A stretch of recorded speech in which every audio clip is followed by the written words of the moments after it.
좋아요와 구독은 사랑입니다.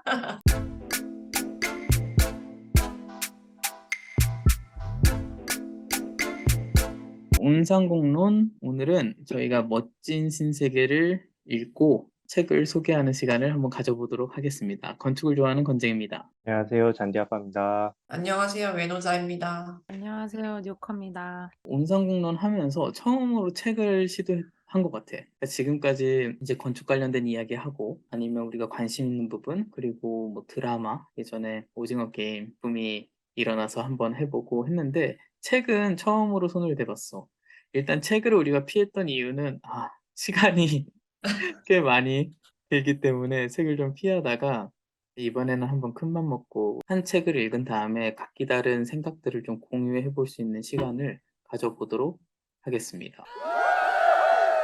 그래서 우리가 책을 여러 가지를 보다가 이번에 선택한 책은 멋진 신세계, 올더스 허슬리의 책인데 이 책을 선택한 이유? 사실 이전에 우리가 여러 가지 책의 안건들이 나왔었는데 안목? 유홍준. 유홍준 선생님의 안목을 하려다가 이게 이북이 없어가지고 외노자와 내가 책을 구하기가 힘들어가지고 다른 책 좀 찾다가 고전으로 요코가 추천해줬지 처음에 이거 이 책을 좀 하게 됐는데 나는 제목에 되게 반했어 사실. 내용은 진짜 하나도 몰랐었고 그냥 멋진 저도요. 신세계라고 해가지고 뭔가 끌리는데 앞으로 신세계는 어떤 것이며 이 작가가 신세계를 어떻게 그렸을지 그게 기대가 돼가지고 되게 재밌을 것 같다라는 생각으로 이 책을 선정을 했고 모두가 동의해가지고 우리가 책을 읽게 됐지. 일단은 멋진 신세계 이 책에 대해서 간단하게 이야기를 좀 해야 될 것 같아.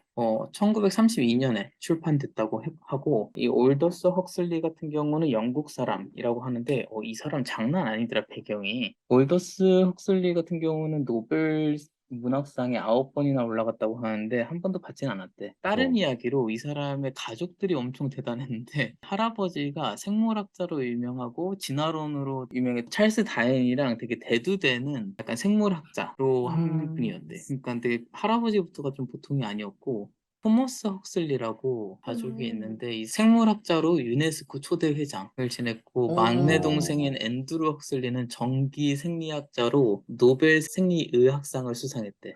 장난 아니야. 이 가족들이 다 이렇게 과학 쪽으로 엄청나게 명문 가문이었기 때문에 과학과 철학 쪽에 이 헉슬리라는 사람이 엄청 어렸을 때뿐만 아니라 그 자기가 자라나면서 지식이 방대했나 봐. 그래서 난 이 멋진 신세계 책도 만들어진 거 아닌가 생각이 들었고 책을 읽으면서 정말로 이 사람의 통찰력에 진짜 감탄하지 않을 수 없을 정도로 재밌게 읽었던 책이고 이 멋진 신세계에 대해서 간단하게 이야기를 하면은 문명이 극도로 발달되어 과학이 모든 것을 지배하게 된 세계를 그린 반유피아적 풍자소설이다라고 나무위키에 잘 나와 있고 우리들이 지금 생활하고 있는 이 세상과는 전혀 다른 느낌의 신세계가 펼쳐져 있는데 예를 들면은 나는 가장 인상적이었던 부분이 가족이었다. 아버지, 어머니란 음. 단어가 되게 이 사람들한테는 익숙하지 않은 단어. 난 그게 되게 이 멋진 신세계에서 강렬하게 전해주는 인상이었어. 그래서 이 영상을 보시는 독자분들도 이 멋진 신세계를 한번 읽어보시면 되게 좋을 것 같은 생각이 들었고 책이 생각보다 되게 잘 읽혀서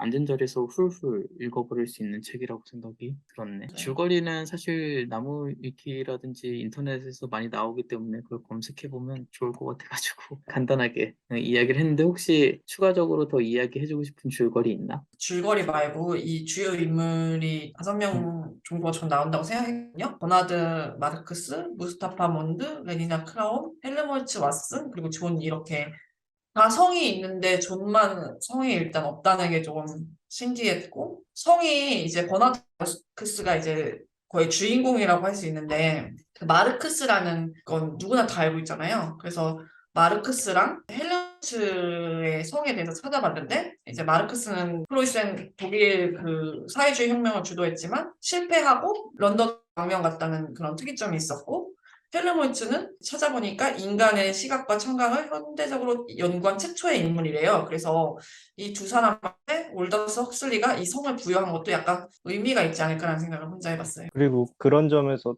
또 하나 실존 인물이 하나 나오는 게 있잖아. 포드가 맞아. 음, 여기서는 약간 신처럼 나오잖아. 포드가, 그게 아마 지금으로 시작이었지. 치면은, 그치. 지금으로 치면 테슬라의 그 일론 머스크를 가지고 이 작가는 그걸 조금 좋게 보진 않았던 것 같아. 그런 뜻을. 그래서 음. 약간 풍자적으로 그걸 비꼬면서 세계관에 그 나타낸 재밌는 요소들이 있는 것 같아. 연호자 얘기를 들어보니 그런 쪽의 인물들의 이름을 갖고 온 게 있었네. 방금 잔디 아빠가 이야기해준 것처럼 그 포드 자동차 약간 산업화 시대에 대량 생산이 일어나는 시기에 이 올더스 헉슬리가 이 책을 만들었기 때문에 그 시대가 변하는 과정에서 사람들의 성향 그것이 변화되면서 이런 문제점이 나타나는 것을 좀 난 비판한 글 아닌가라는 생각을 좀 했었는데 포드라는 게 약간 우상화 신처럼 여기서 설정을 했고 그다음에 배경지는 이제 런던이었어. 그리고 여기서 나오는 그 등장인물에 대해서 방금 외노자가 이야기를 해줬는데 크게는 그 버나드라는 약간 젊은 친구가 있고 그 버나드와 연인 관계라고 해야 되나? 여자 주인공이라고 해야 되나? 레니나가 있었고 전체적으로 총괄하는 무스타파 몬드가 있었고 그 다음에 이제 헬름 홀츠가 있었고 그 다음에 나는 린다도 중요한 인물 중에 한 명이라고 생각을 했었고 그 다음에 음. 이제 야만인 존이 빠질 수 없지. 거의 이 네, 정도로 린다는 음, 존의 엄마. 그쵸. 주요 인물들은 정리할 수 있을 것 같아. 그리고 부수적인 인물들도 나오는데 그 사람들은 진짜 부수적이었습니다. 1장부터 18장까지 나와 있는데 이거를 큼직하게 좀 이야기를 해줄 수 있을까? 저는 이거를 한 세 부분으로 나눌 수 있다고 생각을 했거든요. 1장부터 5장까지는 학생들을 데리고 다니면서 이 전반적인 그 뭐 신세계의 그 시스템에 대해 설명을 해주는 부분이 나와요. 그러면서 이제 무스타파 몬드도 등장을 하고 레니나도 나오고 버나드가 등장을 하면서 이들의 대략적인 성격과 어떻게 이 사회 시스템을 통해 알파부터 베타, 감마, 옅실론까지 이제 계급들을 설명을 해주고 이들이 어떻게 태어나게 되면서 어떤 사회적인 역할을 맡고 있는지를 대략적으로 설명을 해요. 음, 그러고 나서 이제 나오는 게 이제 포드에 대한 그 신격화. 약간 이제 포드를 하나님으로 보면 될 것 같아요. 맞아, 그래서 맞아. 좀 흥미로웠던 게 사장에 보면은 이제 도시 곳곳의 묘사를 통해서 포드를 숭배하는 제가 볼 땐 좀 기괴하다는 느낌을 받았는데 그런 장면들을 서술을 했는데 그러면서 이제 버나드가 어떤 이상한 집회 모임에 참가를 해서 그 포드에 뭐 은총을 받는다는 듯이 막 그러니까 소마는 이제 우리 시대로 따지면 마약인 거고 아무튼 뭐 그러면서 이제 이 소마를 먹는 장면들이 나오고요. 이제 6장에서 9장까지가 두 번째 단락이라고 생각을 하는데 레니나와 버나드가 떠나는 레니나의 소망으로 어쨌든 야만인 구역으로 가서 거기서 이제 처음에 낙오됐던 원래는 베타 계급이었나? 린다가 야만인 구역을 똑같이 레니나처럼 놀러 갔다가 낙오돼서 직장의 아들인 존을 잉태하게 되고 거기서 그 사는 과정이 나오면서 레니나랑 버나드가 존과 린다를 만나게 되는 장면이 나오고 존을 이제 다시 신세계로 데려가기로 결정을 한 거죠. 린다와 존을. 그러면서 이제 10장부터 18장까지는 존이 신세계에 적응을 하면서 펼쳐지는 이야기가 되는데 그러면서 이제 존이 처음에는 좋아서 적응을 하려고 하다가 점점 이제 자기와 정말 다른 문화잖아요. 신세계는. 그러니까 음. 거기서 결국에는 적응을 하지 못하고 그리고 약간 배척을 당하게 되는데 우스꽝스러운 식으로 이제 배척을 당하게 되면서 결국엔 좌절을 하고 마지막에 하게 거기까지. 결론은 이야기 안 해줘도 될 것 같아. 그러면서 이제 그런 이야기가 나오죠. 16장이 가장 이제 작가 올더스 헉슬리가 말하고 싶어 했던 게 16장에 다 담겨 있다고 생각을 해요. 네. 16장이 이제 존이랑 무스타파? 존이랑 이제 무스타파가 토론을 배틀 뜨는 하는. 건가? 네. 네, 그러면 우리가 다음 1장부터 좀 인상적이었던 문구들을 이야기하면서 방금 에노자가 이야기해줬던 1장부터 18장 전체적인 부분의 내용들을 좀 더 심도 있게 이야기를 해보면 좋을 것 같아. 우리가 책이 좀 다 다른데 내가 읽은 책의 버전은 이 안정현 님이 번역하신 책으로 소담출판사의 이 책을 읽었고 일단 첫 번째로는 나는 1장의 첫 페이지야. 그래서 1층의 거대한 방은 이라고 시작하는 부분이 있어. 1층의 거대한 방은 북향이었다. 방에서는 열대 지역처럼 뜨거운 열기가 뿜어져 나오고 유리창 밖은 한창 여름이었지만 냉랭했다. 강렬하고 엷은 광선이 창문을 통해서 쏟아져 들어온 공간은 옷을 걸쳐놓은 인체 모형이나 얼굴이 창백하고 섬뜩한 학자풍의 사람은 눈에 띄지 않았고 음산하게 반짝이는 실험실에 자기 그릇과 니켈, 유리뿐이었다. 난 이 처음 문구가 되게 인상적이었어. 그러니까 이게 멋진 신세계인가? 내가 생각한 멋진 신세계는 이런 곳이 아니었는데 거대한 방은 북향이었대. 이거 건축가가 북향은 음. 미술관에서나 쓰는 거지 감히 어디 북향을 집에다가 써. 그러니까 딱 누가 봐도 빛은 들어갈 필요가 없는 곳이라는 게 이 글에서 느껴졌고, 그리고 우리가 흔히 북향이라고 하는 것은 좀 사람이 살기 좋지 않은 북향을 많이 두게 하고, 여기서 이제 말하는 지금 정말 실험실, 어떻게 보면 이 멋진 신세계에서 사람들이 태어나는 장소잖아. 물론 지금도 병원에서는 뭐 보통 그렇게 되어 있지만, 그래도 최대한 공간이 쾌적하게 하려고 병원 설계도 하게 되고 이제 그렇게 노력을 하는데, 이 실험실은 정말 되게 차갑게 느껴지는 공간이었고, 얘네들이 결국에 사는 곳도 어떻게 보면 이제 닭장 같은 곳에서 사는 모습들이 인간적이지 않은 공간 속에서 얘네들이 살아가고 있는 모습이다가 첫 페이지에서 나는 그냥 느껴져서 내가 생각한 멋진 신세계와는 느낌이 많이 다르게 그려진 부분이었어. 그 실험실을 여성의 자궁을 정 없고 기계적으로 묘사를 한 게 이런 방이면 딱이겠구나라는 생각을 했거든요. 사실 맞네. 사람은 태어날 때 어두운 곳에서 태어나잖아요. 그래서 음. 단지 엄마의 사랑이 없는 촉박한 음. 장소 정도로 저는 좀 이해했어요. 역시 태어나는 건 똑같은 조건에서 태어나는구나라는 생각을 조금 했어요. 지금의 현실과? 네, 지금의 현실과. 그러니까 헉슬리도 사람이 할 때는 어둠에서부터 약간 시작을 해야 된다고 생각하는 건가? 이렇게 저는 좀 생각을 했습니다. 나는 되게 온기가 없는 공간이라고 생각을 했었는데, 네, 인간성이 결여된 그런 공간에서 인간이 태어나는구나. 나도 잔디 아빠 말에 아니 잔디 내가 잔디 아빠 건재 난 잔디가 건쟁이 없어. 말에 건쟁이 말에 동의하는 것 같아. 일단 이 시대라고 그래야 되나? 이 배경 설정상 인간이 태어나게 된 어떤 원천이 되는 장소를 인간성 없고 온기 없는 약간 실험실 같은 이미지로 만들어주기 위해서 뭐 이 작가가 건축을 공부해서 뭐 북쪽은 안 좋고 뭐 이런 걸 얘기한 건 아니겠지만 자기가 하는 모든 삭막한 분위기를 표현할 수 있는 단어들을 다 갖다가 쓴 것 같아. 이 사람 엄청 북쪽에 똑똑하다고, 엄청 그러니까 박식하다고.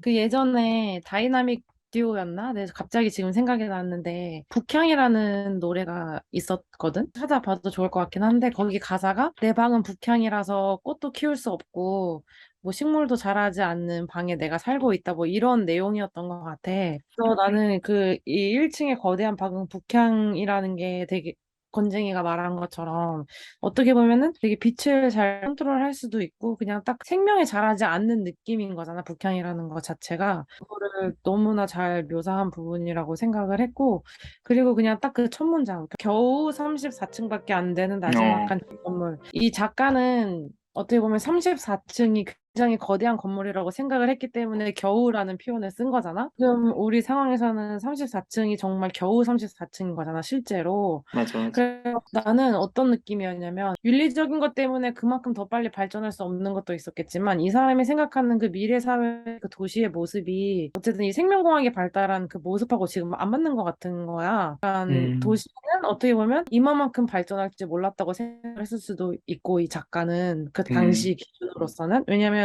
너무나 쉽게 그냥 난자나 태아를 양산해 내듯이 공장처럼 찍어낸 사회이지만 건물 자체는 아직 34층 이상은 이 사람이 쉽게 상상을 하지 못했나 그런 생각이 들었어. 겨우라는 표현 때문에. 어떻게 보면은 그런 건설이나 이런 도시 개발에 대한 기술을 생각보다 우리가 빨리 이룬 게 아닌가 이런 생각이 들었어. 겨우 34층밖에 안 되는 나지막한 잿빛 건물이라고 하는 곳은 이거보다 더 높은 건물이 있다고 표현하는 거 아닌가? 높은 건물이 있는 거를 이 작가는 역설적으로 강조를 하고 싶었기 때문에 겨우라고 생각한 것 같거든. 이 생명공학이 지금 수준에 보다 더 훨씬 뭐 신세계에서는 발전을 했는데 도시 자체는 지금 시대랑 비슷하잖아요. 그러니까 언니가 하고 싶은 말은 이 올더스 헉슬리는 전문가가 아니기 때문에 올더스 헉슬리는 이 도시가 이만큼 발전했을 거라는 거를 예측 못하고 이 시대가 맞지 않는다는 거 아니에요? 이 생명공학이 발전했을 때랑 이 사람이 도시 생각한 건축이랑 엄청 미래보다 우리가 더 많이 발전을 한 것 같다, 이 생각은.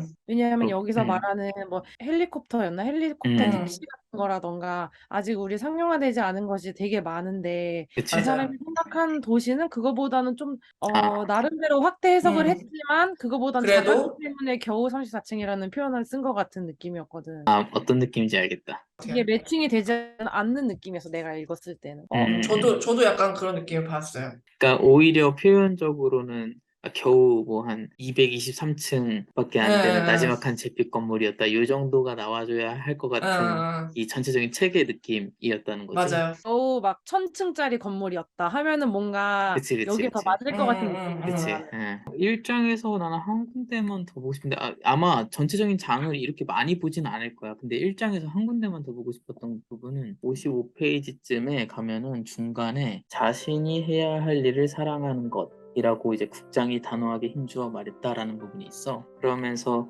그것이야말로 행복과 미덕의 비결이다. 불가피한 사회적인 숙명을 사람들이 좋아하도록 만드는 훈련. 모든 습성 훈련이 목표하는 바가 바로 그것이다. 라고 이야기를 하는 부분이 있는데 난 이 부분이 되게 좀 인상적이었어. 해야 할 일을 사랑하는 것이라는 표현이 이상하다라는 생각을 했었거든. 좋아하는 일을 사랑하는 것이 사실 지금 우리가 살아가는 사회에 더 맞는 표현 아닌가라는 생각이 들었는데 내가 왜 이 글에 좀 더 의미 부여를 하고 싶었냐면 일본에서 생활을 하면서 내가 그런 생각을 일본 사람들 보면서 많이 느꼈거든.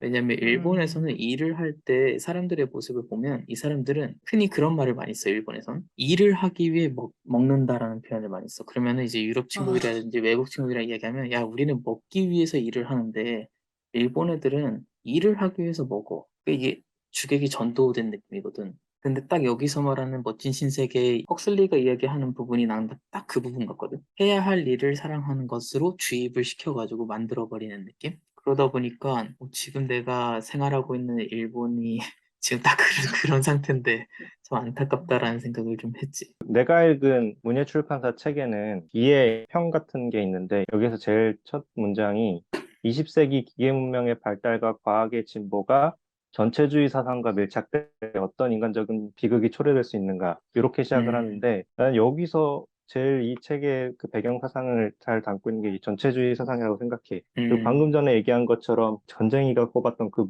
문구가 그리고 일본에서 굉장히 미덕처럼 여겨지고 있다는 게 사실 일본이 근대 이후의 음, 전체주의 국가의 대표적인 나라거든. 그치. 음. 그래서 약간은 국가의 위상을 위해서 개개인들은 헌신해야 되고 그 일부 맞아. 거고 이런 정신이 강해서 뭐 그런 게 나온 것 같아. 나는 여기에 좀 집중해서 오늘 하고 싶은 얘기들을 가져와서 아마 그 얘기들은 2장에서 오히려 이 전체적인 배경이나 설정들이 설명된 다음에 음. 한번 얘기를 하면 좋을 것 같은데 그런 맥락에서 잔디 아빠를 내가 왜 그래? 연장이가 뽑은 그 문구가 굉장히 재밌었는데 음, 이게 딱 어순만 바꾸면은 느낌이 확 달라져. 그래? 내가 해야 할 일을 사랑한 거랑 내가 사랑하는 일을 하는 거랑 아, 그치. 완전 다른 것 음, 같아. 그치, 그게 그치. 아까 음. 말한 유럽 애들이 하는 얘기랑 그 일본 친구들이 하는 얘기랑의 다, 그, 내가 전, 살아가는 일을 해야 하는 것. 이 사회는 약간 인간을 항상 모두가 다 쓸모있게 만들고 그것이 이제 하나의 사회의 그냥 부품으로서 돌아가게 하잖아요.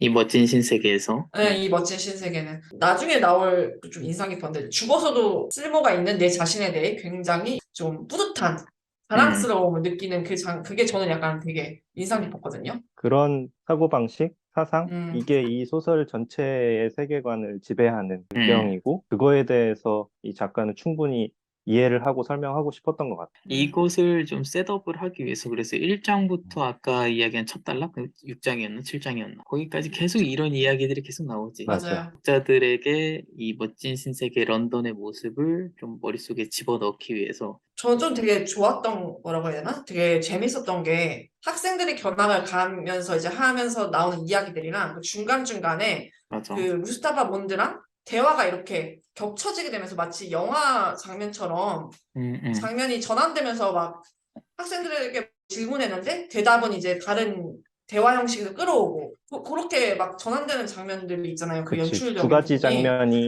예. 이렇게 왔다 갔다 하면서 결국 하나로 끝나는. 그게 되게 좋았어요. 그래갖고 나도. 이 사람 되게 천재다. 딱 영화 시놉시스 같았어요. 약간. 맞아, 네, 맞아. 그 진짜, 스토브에. 진짜. 나도 읽으면서 머릿속에서 막 그 상황이 막 그려지는 느낌? 그래서 맞아요. 글을 표현을 정말 잘했다라는 생각 정말 많이 네. 하면서 읽었네. 그러면 2장으로 한번 넘어가 볼까? 같이 보고 싶은 문구라든지 이야기 나누고 싶은 부분이 있나?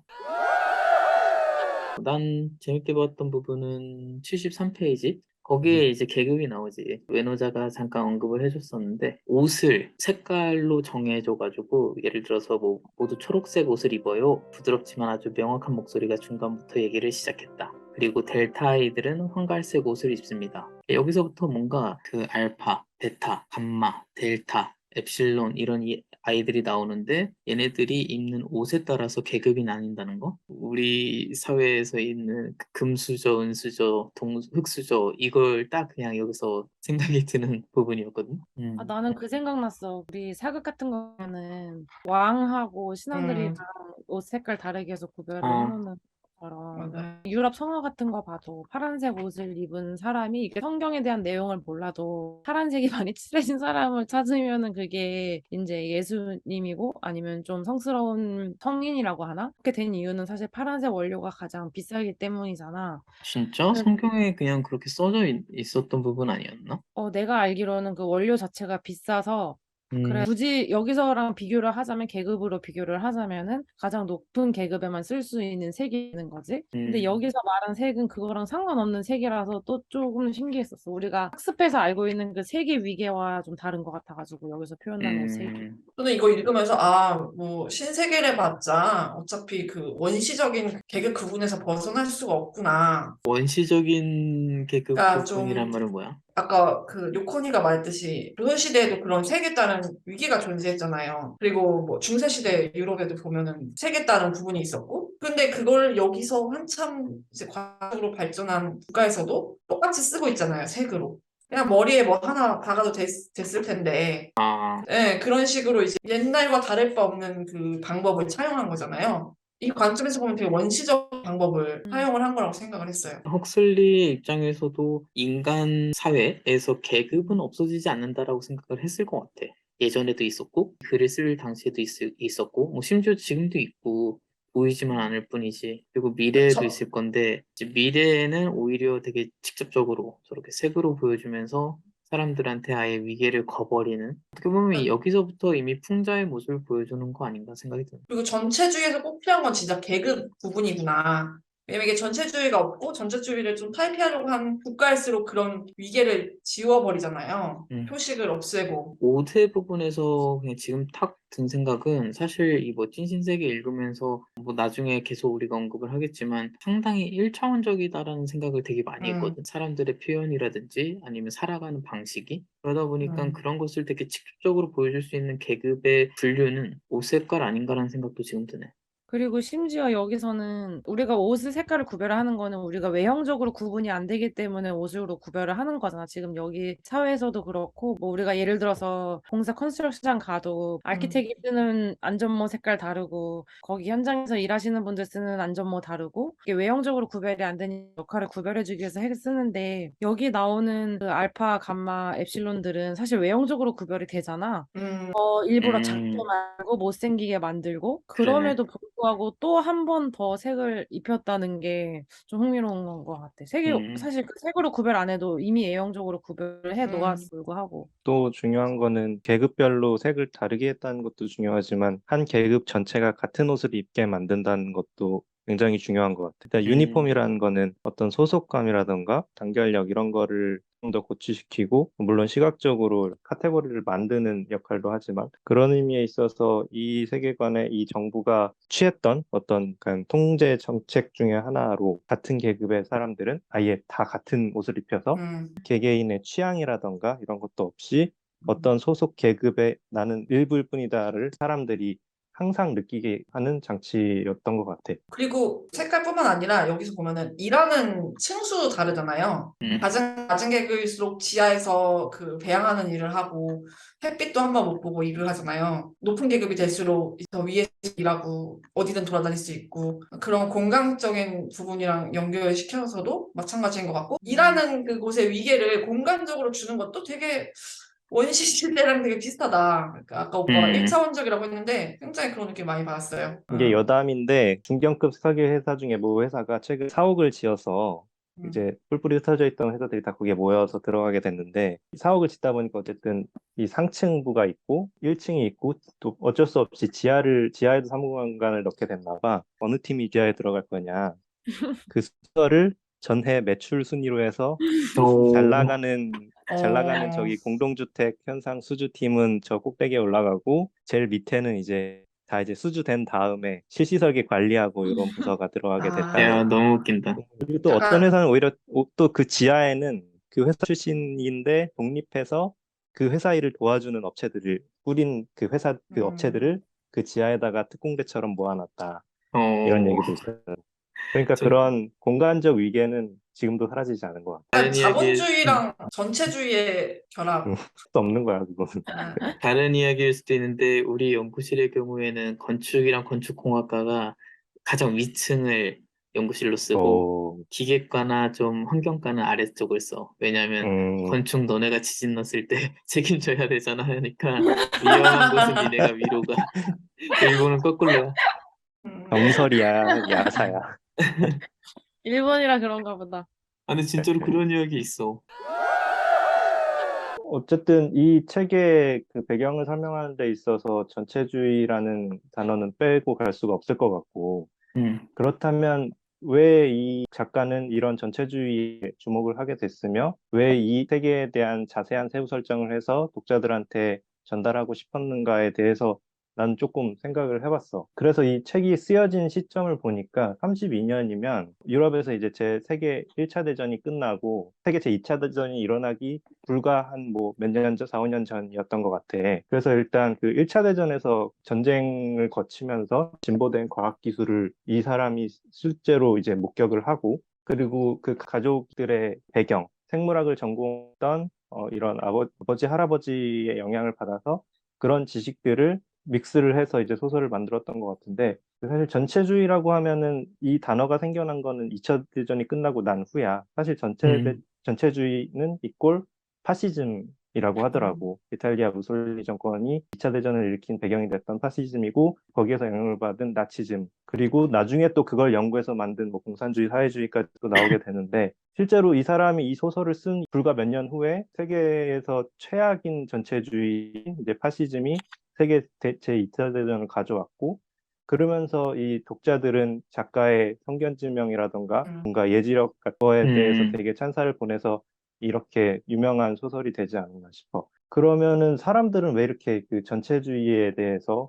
공포를 가질까? 그 소설이나 영화나 뭐 게임이라든지 이런 그 컨텐츠에서 공포적인 배경을 만들어 놓고 그거를 극복하는 얘기에 왜 희열을 하고 열광을 하는가를 그 생각해 볼 가 있었을 것 같아요. 그래서 그런 것들이 아마 세계 대전들을 거치면서 사람들이 가져왔던 공포와 무슨 이제 전 세계 사람들한테 깔려 있고, 그거를 타파하는 어떤 민주주의 의식이라던가 영웅 의식 같은 것들이 사람들한테서는 굉장히 카타르시스를 일으킨 요소가 돼서인지 않을까 생각이 들고, 그렇기 때문에 이런 설정들은 되게 많은 콘텐츠에서 나오고 있고, 그런 콘텐츠들이 성행을 한 경우가 굉장히 많더라고. 어떤 전 세계를 주도하는 거대 정부가 있고 그 사람들이 민중을 통제한다, 전체주의 이념 아래 통제한다, 이런 설정의 소설들을 디스토피아 소설이라고 하더라고.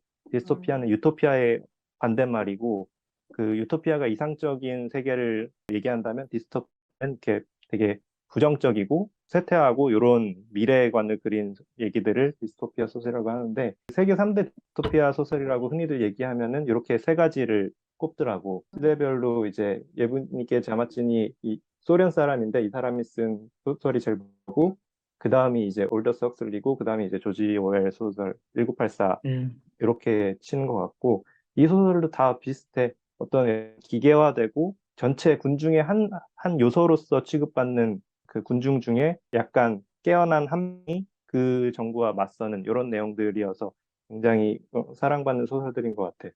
그리고 이런 내용들은 현대에 와서도 되게 많이 사용이 되는데, 이 영화 아마 다들 봤을 거야. 이퀄리브리엄이라고 하는데, 나 이 아직 안 영화의 봤어. 설정은 이거 한번 봐봐. 이거 진짜 어, 멋진 신세계랑 똑같아. 어, 이 여기서 핵전쟁 이후에 어떤 거대 정부가 이제는 이제 사람들이 개개인의 감정을 버리고 하나의 군중으로서 나아가야 이 세계가 재건될 수 있다고 하면서 사람들을 통제해. 어떻게 하냐면 소마랑 똑같이 어떤 약물을 매일 투여하게 하고 예술 작품들을 다 태워버려. 그리고 어, 그거를 소유하고 있는 사람들은 그냥 다 그냥 화로에 넣어서 태워 죽여버려. 어, 그런 식으로 이제 약간 좀 그 멋진 세계보다는 훨씬 과격하게 그런 세계를 묘사했는데 설정은 그거랑 비슷하고 여기서는 이제 크리스찬 베일이 주인공으로 나와서 막 총 들고 막 말도 안 되는 액션을 하면서 그 거대 정부를 깨부시는 이제 결국은 이제 음, 액션 영화야. 근데 그 배경에 있어서는 이건 분명히 멋진 신세계를 갖고 왔다고 할 정도 굉장히 설정이 비슷하더라고. 그래서 음, 이런 영화라던가 뭐 V4 벤데타도 다 음, 알겠지만 음, 유명한 영화고 설국열차도 마찬가지인 것 같아. 자연재해라는 그 위기 속에 이제 인류를 살아남게 하기 위해서 기차라는 그 통제된 공간 속에 계급별로 놓고 사실은 그게 그 계급이 어떤 누군가에 의해서 한 사람에 의해서 만들어진 것 같지만 최하층민이랑 최상층민이랑 서로 이해관계를 가지면서 그 질서를 이루면서 공존하고 있었다. 이런 설정들이 굉장히 비슷한 것 같고 마지막으로 그 베아센터 하면은 이제 매트릭스의 이 장면이 떠올 정도로 여기서는 최상위 지배계급이 기계로 묘사되지만 그 세상을 이루기 위해서 인간이 인간성을 잃고 약간 기계 부품으로서 작용한다 이런 설정들이 이런 멋진 신세계를 포함한 디스토피아 소설들에서 영향을 받았더라고 하더라고. 그리고 음, V4 벤데타랑 매트릭스는 또 감독도 같고, 그러니까 음, 이런 유의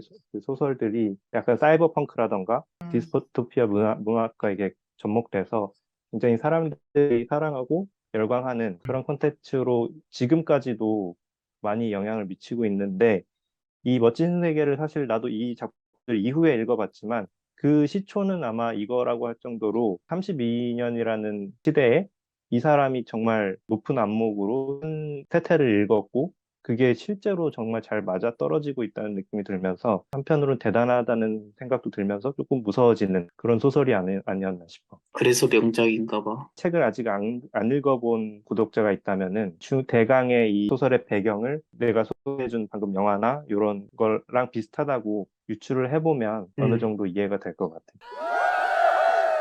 3장으로 좀 가보려고 해. 아마 다 이렇게 한 장 한 장씩 가지는 않을 거고, 지금부터는 좀 속도를 내볼까 하는데, 3장에서는 좀 중요했던 부분은 나는 가족에 대한 이야기였던 것 같아.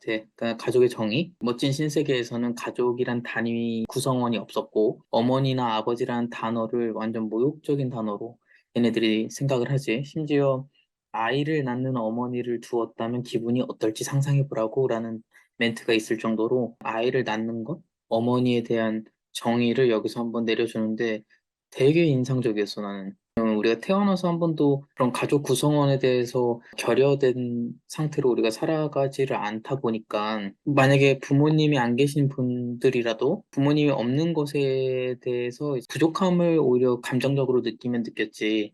어머니, 아버지가 없는 거를 우리가 너무나 당연하게 여기는 사회는 한 번도 본 적이 없다 보니까 이런 세계를 구축해 놓은 헉슬리의 세계관이 되게 인상적이었어. 5장에 가게 되면은 포드 세상 써서 이야기했었던 그 런던을 좀 더 구체적으로 이야기를 해주고 있었던 것 같아. 그다음에 6장에 가게 되면 여기서부터 쭉 그 연애 이야기라고 해야 되나? 이제 버나드랑 레니나에 대한 이야기가 나오면서 앞에서 배경에 대한 세팅에 프레시한 바람을 넣어주는 연애라는 게 존재하지 않고 항상 말하듯이 모든 사람은 모든 사람을 공유한다. 약간 그치, 그치. 지금 시대의 음, 폴리아모리 같은 그런 음, 방식으로 음. 존재하기 때문에 딱히 이제 연애라기보다는 연애라고 이야기하기엔 좀 그렇고 뭔가 로맨틱 드라마의 부분? 이렇게 해야 되나? 아, 그러니까 이게 남녀의 그런 이야기? 왜 저 사람은 나랑 데이트를 안 해주지라든지 저 사람의 성격은 어떻지? 최근에 어떤 한국 친구랑 이야기하다가 그 환승연애라는 프로그램에 대한 이야기를 들었어. 네. 인스타그램에서 나도 짤로 봤는데 헤어진 연예인들이 어떤 한 곳에 한 네 커플 정도가 모여가지고 뭐 연애에 대한 이야기를 하는 프로그램이야. 근데 그런 이야기들이 좀 재밌잖아, 사람들이 봤을 때. 남녀 관계가 어떻게 되고 막 그런 것들. 그런 부분이 나는 이 6장에서 좀 느껴졌어. 그 레니나가 버나드를 어떻게 바라보고, 음, 버나드는 레니나를 또 어떻게 바라보고, 그런 부분들. 음, 그래서 이렇게 1장에서 6장까지가 어느 정도 이 멋진 신세계의 배경 이야기해주는 음, 부분이었다면, 이제 7장에서 버나드랑 레니나가 그 아이슬란드, 야만인 진영으로 헬기 택시 타고, 헬기 택시였는지, 그냥 헬기였는지 타고 가지. 개인용 헬리콥터를 타고 개인용. 다니더라고 여기 음. 사람들은. 그래가지고 이제 이 아이슬란드에 가가지고 아주 지금까지 레니나와 버나드가 보지 못한 새로운 세상을 보는데 사실 그 새로운 세상이라고 하는 곳은 우리가 흔히 아는 지금 이 현실 세계 모습과 상당히 비슷한 부분이었던 것 같아. 7장에 207페이지 한 부분만 같이 봤으면 좋겠어. 레니나가 이야기를 해. 저 사람 왜 저래요? 하면서 레니나가 숨죽여 물었다. 공포와 놀라움으로 그녀의 눈이 휘둥그레졌다라고 이야기를 하는데 어떤 부분을 보고 이렇게 이야기를 한 거였냐면 입과 턱의 양쪽에서는 몇 가닥의 길고 뻣뻣한 털이 시커먼 피부와 대조적으로 하얗게 반짝거렸다. 닦지 않은 기다란 머리는 그의 얼굴 주위로 회색 다발을 이루며 흘러내렸다. 그는 몸이 구부정했으며 살이 거의 없을 정도로 뼈만 앙상하게 말랐다. 이 레니나가 본 사람의 모습은 그냥 우리가 흔히 아는 마르고 어떻게 보면 좀 늙은 사람이라고 해야 되나? 일상에서 바라보는 사람의 모습이었는데 레니나는 거의 처음 보고 공포와 놀라움으로 눈이 휘둥그레졌다고 했고 버나드는 이제 그냥 늙어서 그래요 라고 이제 표현을 했는데 이제 그 늙는다는 게 상당히 이 멋진 신세계에 사는 사람들한테는 어색한 표현. 이 사람들은 의학적으로 이제 늙지 않도록 의학 기술이 발달되어 있으니까 그래서 나는 이 부분이 되게 인상적이었어. 사실 지금 현실 세계에서도 이미 의학이 발달돼가지고 뭐 보톡스를 넣는다든지 예전에 그 박진영의 식습관을 보면서 난 되게 인상적이었는데 그 영양소를 유지하기 위해서 엄청 관리를 하더라고. 먹는 비타민의 양이라든지 이 사람이 하루에 먹는 그런 식단도 다 조절을 해가지고 왜냐면 이 사람은 환갑 때까지 지금처럼 춤을 추고 싶다라고 힐링 캠프였나? 거기 나와서 이야기를 했던 것 같은데 그렇게 자기의 젊음을 유지하고 싶은 거야. 멋진 신세계에 나오는 문명화 된 런던에 사는 사람들은 그런 삶을 지금 살고 있기 때문에 늙는다는 것에 되게 익숙하지 않지. 진짜 작가가 곳곳에 심어놓은 이러한 설정들이 하나하나 이렇게 따져보면 가족이란 개념이 없고 노화가 음, 없고 질병이 통제되고 이게 뭐 우리가 생각하기엔 지금 생활의 굉장히 일부분 같이 느껴지는데 딱 요것만 우리가 신경을 쓰지 않는다고 하면은 우리 삶의 스트레스라던가 분쟁이라던가 더 나아가서는 이제 막 전쟁이라던가 이런 게 사실 없을 수도 있겠다는 생각이 들더라고. 모든 그 희노애락이 일어나는 근원을 찾아 들어가면은 결국은 남는 단어들이 요거이지 않을까 싶어. 그게 근데 저는, 인생인데. 그럼, 그러니까 사실 사람들이 공포를 느끼는 순간에 늙음에 대한 공포, 그리고 뭐 질병에 대한 공포, 죽음에 대한 공포, 뭐, 그리고 뭐, 사랑하는 사람을 잃는다는 공포, 이런 게 있잖아요. 근데 그런 거를 거세시켜서 이렇게 아예 못 느끼면서 사는 게 좋은 걸까? 그런 생각을 했어요. 사실 부모를 없앤다는 것도 저는 부모로 인한 배타성도 문제지만 그 부모가 죽음으로써 슬픔을 느낀다는 그런 감정 자체를 약간 통제하려고 했던 것 같거든요. 그렇게 봤구나. 맞아. 응. 응. 근데 응. 이게 감정을 통제한다는 게 결국은 여기서 말하는 거는 어쨌든 생산성을 높이는 하나만을 위해서 모든 걸 통제하는 응. 거고 응. 어쨌든 그런 감정이 없으면 효율적이기는 한 거잖아. 그래서 그렇지. 아까 지나간 부분이긴 하지만 그 어린 아이들한테 훈련을 시키잖아. 꽃을 만지려고 하면은 자극을 음, 줘서 아름다움에 대한 감동을 느끼지 못하고 그거에 대한 거부를 하게끔. 근데 결국은 응. 아름다움을 느끼는 감정이 생산적이지 못하게 한다는 거잖아. 우리 사회에서는 예술이라는 게 분명히 존재를 하고 그러면은 이 사람이 만든 사회에서는 근데 어쨌든 디스토피아긴 하지만 이 소설 안에서는 유토피아인 거나 마찬가지잖아. 사실은 모든 게 그렇지. 완벽한 세상이라고 응. 말을 하는 거니까. 그랬을 때 예술의 역할이 사회에서 과연 뭘까 나는 이런 생각을 하게 되더라고. 결국은 그 감정을 가짐으로써 그걸 업무 효율을 높이고 뭔가를 생산해내는 게 아니라 결과적으로는 이론적으로는 생산성을 떨어뜨리는 요소인 거잖아. 우리가 그 희노애락을 느끼고 아름다움과 슬픔을 느끼는 그런 모든 것들이. 그래서 되게 한번 이야기해보고 싶은 주제라고 생각이 들었었어. 멋진 신세계에서 구축해 놓은 가장 생산성이 높고 효율적인 세상이 지금 현실 사회에서 바라봤을 때는 그 외적인 것들이 오히려 더 뭐라고 해야 되지? 우리 삶을 지배하고 있는 느낌은 난 더 강한 것 같아. 물론 맞아. 베이스로 그 의식주가 필요하지만 방금 이야기했던 예술 분야라든지 예체능 쉽게 생각해서 뭐 월드컵 이제 카타르 월드컵인데 응. 월드컵이라든지 뭐 그런 케이팝 이런 것들에 사람들이 돈을 쓰는 것도 훨씬 더 적극적으로 쓰는 것 같고 투자라든지 그런 것도 응. 되게 희한한 것 같아. 덜 문명화된 사회에서는 먹고 사는데 여념이 없으니까 먹고 사는 데만 신경을 쓰는데 사회가 발전하면 발전할수록 이제 사람들이 이제 여유가 먹고 사는데 생기나? 약간 여유가 생겼으니까 한숨을 돌리고 주변을 바라보고 그때부터 이제 예술이 시작한다고 저는 어디서 들었거든요. 이게 먹고 사는 문제가 제일 중요할 때는 거기에 대해서 신경을 아예 못 쓰고 아 일단 내가 굶어 죽지 않는 게 중요하니까 밥부터 먹자라는 생각이 있다가 이제 밥 좀 먹고 하면은 이제 그때서부터 이제 이 가치에 대해서 알기 시작한다는 그런 의미였어요. 예를 들어서 우리가 돈이 없을 때는 돈을 벌어. 음, 그럼 음, 밥을 이제 먹을 정도가 돼. 음, 근데 이제 돈을 많이 벌어. 그때부터는 밥만 음, 먹는 게 아니고 그때부터는 뭐 예술품도 사고 여행도 좀 다니고 이렇게 음. 외부적으로 소모를 한다는 건데 그러니까 이게 예술 거는 활동은 이제 정말 얘기하면은 이제 나의 사회적으로 기여하는 부분은 분명 있다고 생각을 하는데 그게 재화로 이렇게 계산이 되는 게 아니라 이건 약간 나의 그 자아를 위한 활동. 그러니까 아 5단계 그래. 욕구 그 단계가 있을 때 맨 그 생존의 욕구가 충족이 되면 그때서부터 이제부터는 이제 나를 찾아가는 그런 시기가 오잖아요. 원래 이제 예술적인 능력을 타고난 사람들은 처음부터 이제 그림을 잘 그린다든가 그런 거 하고 싶기 때문에 욕구에 따라 행동을 하지만 그렇지 않은 사람들은 일단은 먹고 살 길을 찾고 그 다음에 이제 약간 나를 찾아가는 활동을 할 때 저는 그게 예술이 중요하다고 생각하거든요. 아름다움을 찾고 나면 그럴 때. 뭔 얘기를 하다가 여기까지 온 거지? 생산성. 음, 내 생각에는 그 작가가 말한 거는 어떻게 보면 예술 활동은 기본적인 욕구가 충족됐을 때 그 나머지 잉여 활동이 될 수 있다 이런 것처럼 들렸거든. 사실 뭐 그게 맞기도 하고 여태까지 우리가 항상 배웠던 그 막 그 인간 욕구에 대한 피라미드에서 얘기하는 거이기도 하고. 근데 나는 어떤 면에서는 그것들이 다 충족되지 않아도, 그러니까 막 정말 신사시대 벽화 이런 것도 도구가 없어도 막 돌로 찍어서 막 그림을 그려놓고 하는 음, 거잖아. 사람들이 약간 본능적으로. 음, 그리고 뭐 원시시대에도 정말 풀기로 자기 주인공 부위만 가리다고 해도 그것도 막 모양을 갖춰서 가리잖아. 그냥 막 가리는 게 아니라. 음, 그러니까 그게 그냥 어떻게 보면 삶의 그냥 저절로 뭐 내가 예술을 소비를 한다 이런 개념이 아니라 본능적으로 들어와 있는 부분이 있는 것 같았는데 이 멋진 신세 보여진 사회는 어떻게 보면은 그 모든 본능을 다 극단적으로 차단한 음, 상황이잖아. 근데 그 차단한 이유는 결국은 생산성을 위해서 차단을 한 거고.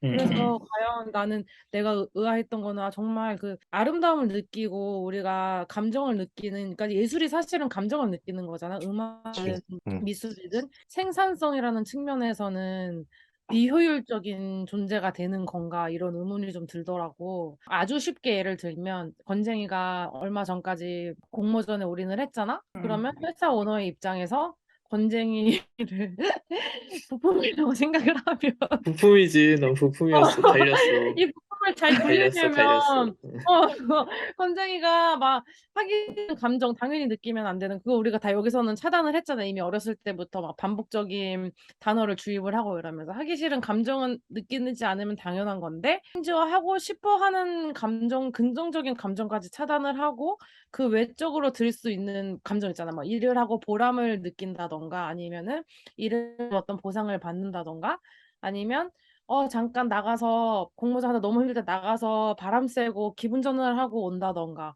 어떻게 보면 그거를 다 차단하는 게 효율적인 거라고 얘기를 할 수도 있는 거잖아. 그냥 10시간 투입이면 10시간 그냥 계속 도면만 그리는 거지, 건쟁이는.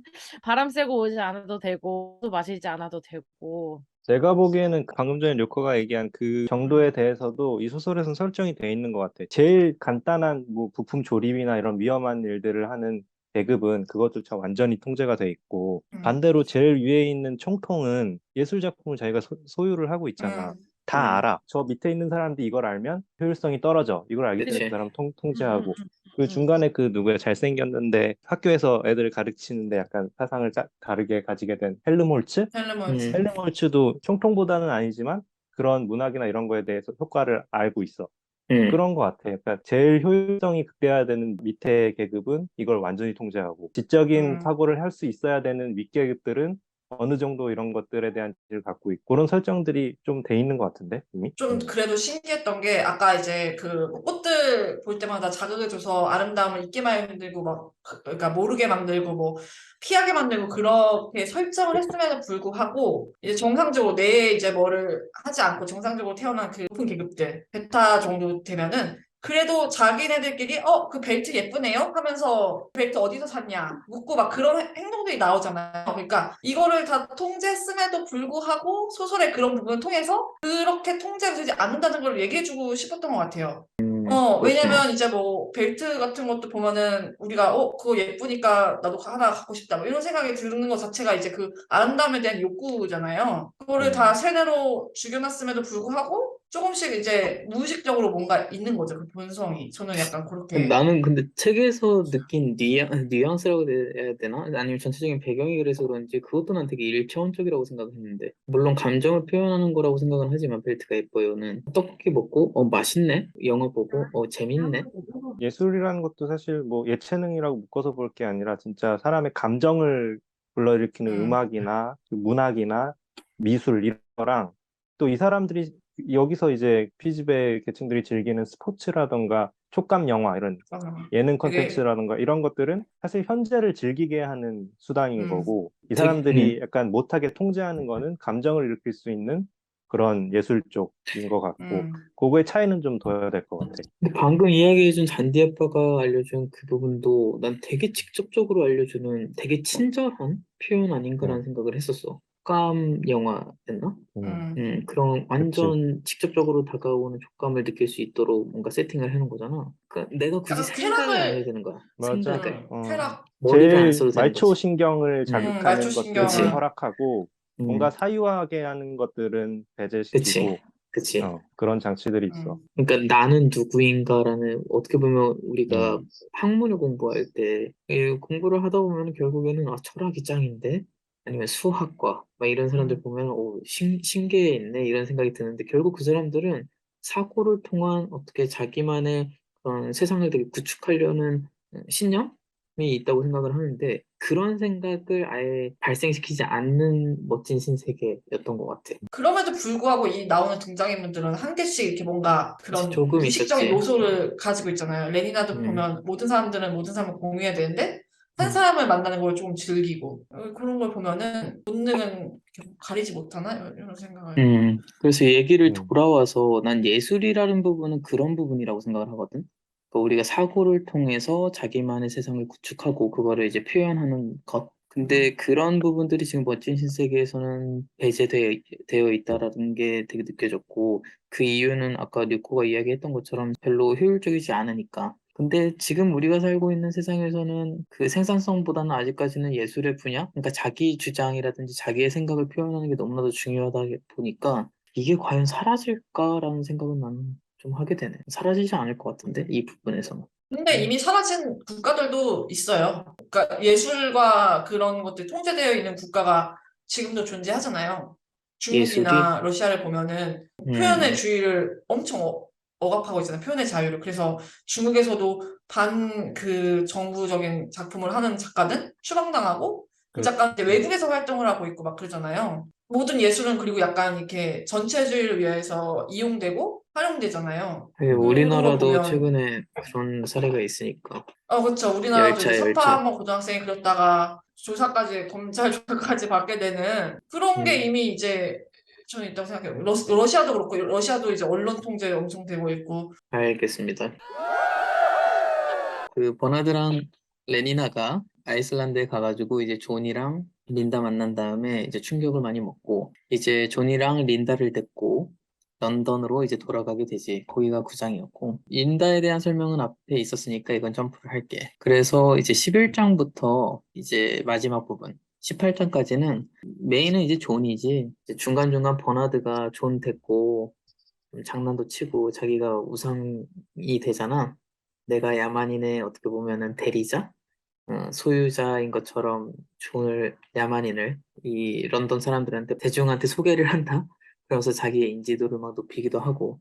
근데 결국에는 이제 존은 거기서 많이 생각을 했던 것 같아. 자기가 지금까지 살아왔던 세상과는 다른 이 멋진 신세계 런던에서 이 인간성이 결여된 여기서 내가 살아갈 수 있을까라는 고찰을 계속 하다가 이제 결국에는 자기가 떠나지 등대로. 난 등대 설정도 되게 재밌었던 것 같아. 우리가 등대라는 것은 어떤 곳을 갈 때 그 목표점, 배를 타고 오는 사람들이 종착점으로서 이렇게 어떤 곳을 향해야 된다라는 곳인데 그곳을 지금 존이 가서 생활을 하잖아. 그런 부분들도 배경 설정도 난 되게 좋았고 좀 지금 너무 계속 무거운 이야기만 하다 보니까 좀 재밌는 이야기로 이 부분 한 부분을 같이 읽고 싶은데 339페이지 13장 나 이 부분을 읽으면서 여기 한참 웃었다니까 그러니까 당신이 원한다면 나는 마룻바닥이라도 쓸겠어요 라고 조은이 이야기해 근데 레니나가 그러지 하지만 우린 진공청소기를 사용해요 어리벙벙해진 레니나가 말했다.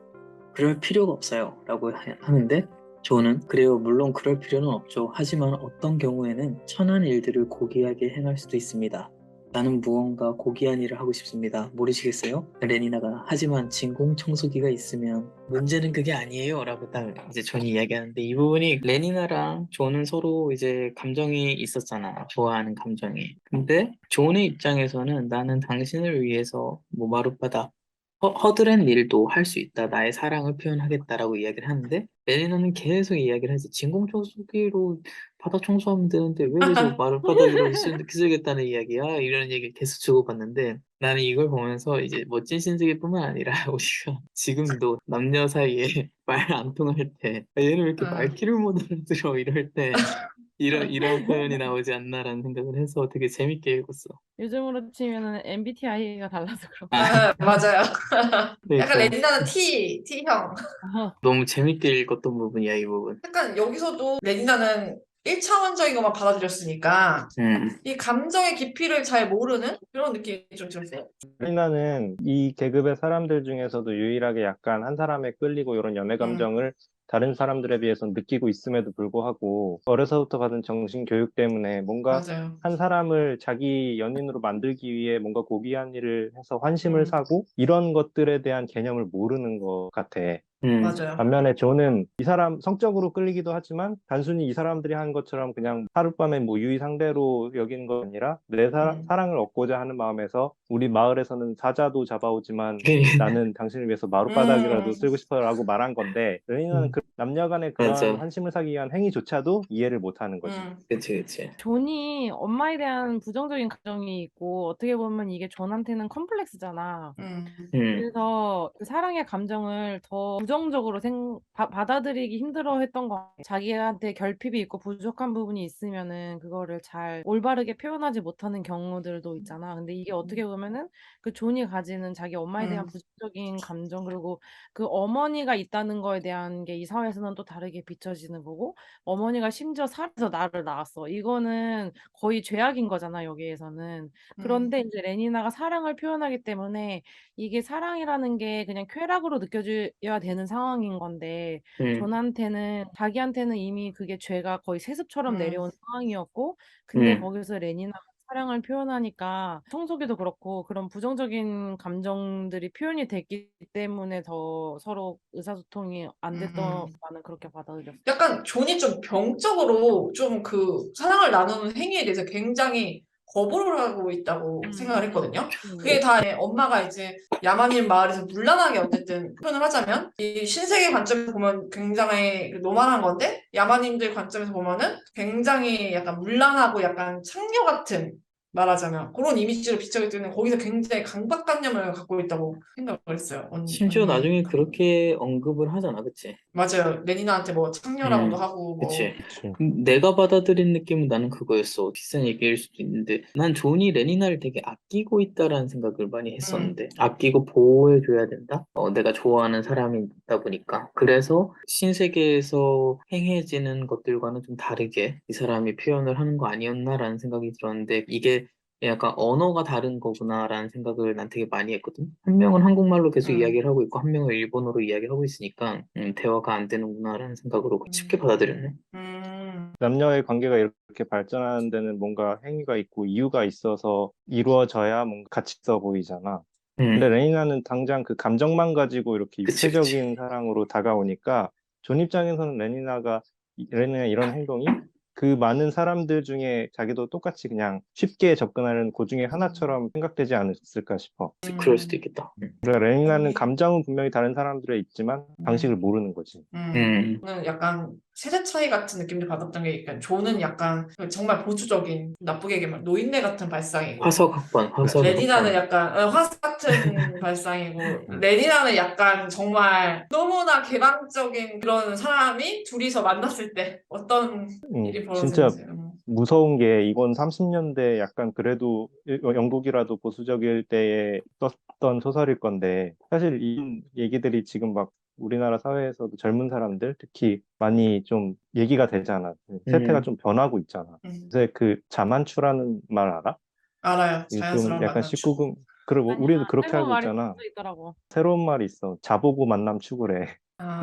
요새 어, 약간 좀 자극적인 그 예능 프로그램 같은 데서 나오는 거라 아주 통용된 말인지 모르겠지만 그만큼 남녀 관계에 대해서 조금 많이 좀 가벼워졌고 약간 생각이 여, 많이 바뀌었기 때문에 근데 이 소설에서 나오는 얘기가 사실 지금 그런 그러네. 식으로 지금 젊은 사람들한테는 실제가 되고 있잖아. 독일에서는 그 진짜 여러 사람이 여러 사람을 공유할 수 있는 나는 여러 명을 동시에 사랑할 수 있는 그 폴리아모리라는 것도 엄청 유행처럼 되고 그게 있거든요. 약간 그래서 바람이라는 그런 문화가 없어진 거야?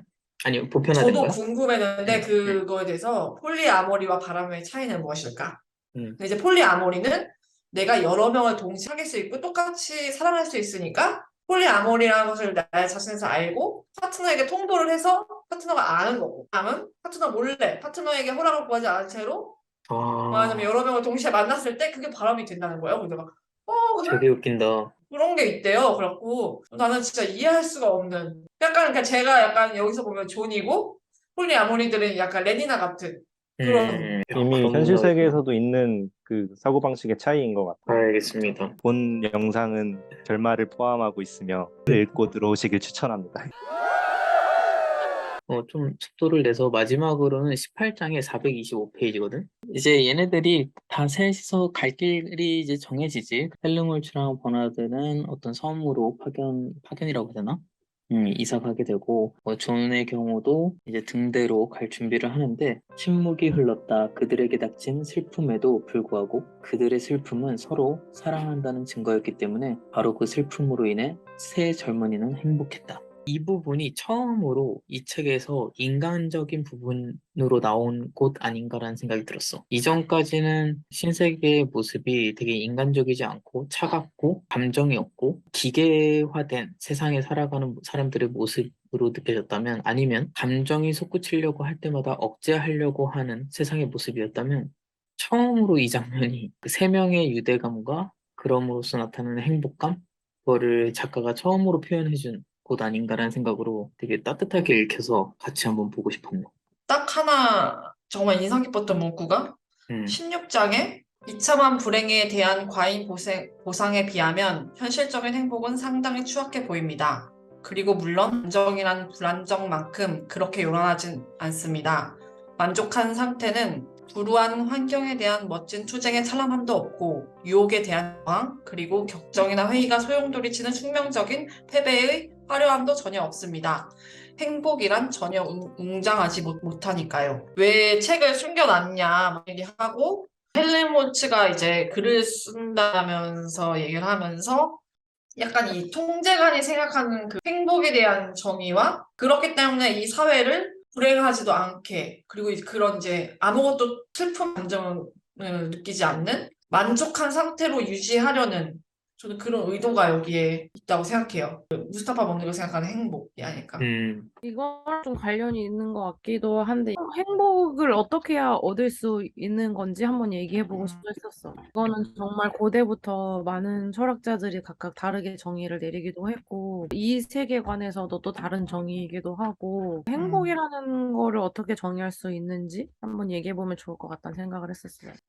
지금 이 행복이란 이야기를 시점으로 좀 감상평에 대한 이야기를 시작해 볼까? 적인 내용은 다 이야기를 했으니까 사실 이거에 대해서 나도 잠깐 감상평에 적어놓은 부분은 막 예전에 한창 그런 SNS라든지 그런 데에서 나도 본 것 같은데 행복 지수를 이제 퍼센트로 나타낸 지표가 있더라고. 음. 그래서 이제 첫 키스를 1로 봤을 때 책을 읽으면 독서를 하면 10이고 숙면 후의 아침은 한 35, 그다음에 이제 관계, 섹스가 55, 그다음에 마약이 한 150이래. 그러니까 마약이 압도적으로 좋긴 좋은가 봐. 그래서 사람들이 하나 본데 그렇게 봤을 때 난 이 글에서 나오는 소마가 진짜 한 200 이상? 한 500? 500 정도이지 않을까라는 생각을 했었는데 행복이라는 것은 나는 불행이 있을 때 행복을 난 느낀다고 생각을 하거든. 안타까운 걸 수도 있지만 그런 대비가 있을 때나 행복감을 더 많이 느낀다고 생각을 하기 때문에 멋진 신세계에서 나타나는 되게 안정화된 사회 속에서는 그렇게 특별한 행복감은 느끼지 못할 것 같다는 생각은 되게 많이 했어. 그러니까 행복하긴 하겠지. 하루하루 잘 살아가고 안전하게 살아가고 뭐 무탈하면 행복할 테지만 그런 행복이 아닌 우리가 해산의 고통으로 아이가 태어나서 그런 행복감? 가족이 구성원이 형성이 되고 아니면은 뭐 공모전을 하느라 한 3일 밤 샌 다음에 그 다음날에 푹 자고 나서 일어난 다 끝냈다. 나는 그런 행복감. 힘듦이 있었기 때문에 느껴지는 행복감이 난 되게 중요하다고 생각해서 방금 이야기했었던 우리가 행복에 대해서 어떻게 생각하냐고 이야기했을 때 행복이랑 불행은 같이 간다. 그리고 불행이 있을 때 행복을 더 확실하게 느낄 수 있다라고는 생각이 드네. 건쟁이 말 중에 궁금한 게 있는데, 음, 아까 그 수치로 표현한다고 했던 게 음. 행복에 대한 수치인 거야? 아니면 쾌락에 대한 수치인 거야? 내가 찾아봤을 때는 행복지수였어. 쾌락이란 행복이었어? 단어로는 찾진 않았고 행복지수로 했을 때 이 지표가 나왔어. 내가 음, 물어봤던 이유는 아까 건재이가 말한 거는 되게 그냥 순간순간 모먼트에 대한 거 같았거든? 순간 모먼트는 어떻게 보면 쾌락에 더 가까운 거고, 음, 이거는 그러니까 나의 표현이라기보다는 고대 철학자 아리스토텔레스가 한 말 중에서도 그러니까 쾌락이 있다고 행복으로 연결되는 건 아니라는 말을 한 거에 나 되게 공감을 많이 했었거든. 그래서 그 수치가 어떤 건지 좀 궁금했었고 그 사람 말에 의하면 그냥 쾌락의 순간순간이 모여서 행복이 되는 게 아니라 그냥 그거는 그냥 순간적인 기쁨인 거지 그게 음, 행복으로 이끄는 건 아니고 예를 들어서 화초를 키우는 치면은 화초한테 이제 막 빛을 쬐어주고 좋은 거름을 주고 하면은 음, 화초가 잘 자란다면 그 화초를 느낀다고 치면은 그 순간순간에 그런 빛이 있는 환경과 충분한 양복이 있는 거는 인간으로 비유하면은 쾌락은 될 수는 있지만 그 화초 자체에 의지는 없잖아. 자기가 어떻게 하고자 하는 의지는 없는 거고. 그래서 그 우리가 삶에서 행복을 이룰 수 있는 거는 우리가 의지로서 뭔가를 했을 때 그게 행복으로 발현이 된다. 나는 이렇게 이해를 했었거든. 그럴 때 우리가 우리의 의지가 있을 때 그거를 올바른 감정을 느낄 수 있고 그것이 이제 행복으로 연결이 된다라고 나는 이해를 했는데 거기에 공감을 많이 했었어. 밀린 잠을 못 자다가 자고 이거는 순간에 대한 쾌락인 거고 음. 궁극적으로 우리가 추구해야 되는 행복이랑은 좀 다르지 않나 이런 생각이 들었어서 한번 물어보고 싶었었어. 방금 료코가 이야기한 행복이 더 큰 범위 안에 있고 그 안에 쾌락이 있다고 생각이 들거든. 그렇게 이야기하면. 왜냐면 음, 방금 이야기한 그 잠을 안 자고 몰아서 자서 행복감을 느낀다. 이게 되게 일차원적으로 느낄 수도 있지만 잠을 안 자는 것은 이 사람의 의지와 어떻게 보면 노력, 과정이 있었고 그 과정을 성취를 한 후 성과를 이뤄낸 그 결실로 행복감을 느낀다고 생각을 하거든. 그러니까 단순하게 난 오늘 안 잘 거야. 오늘부터 3일 안 자. 오늘 자야지. 아, 상쾌하네, 행복하네.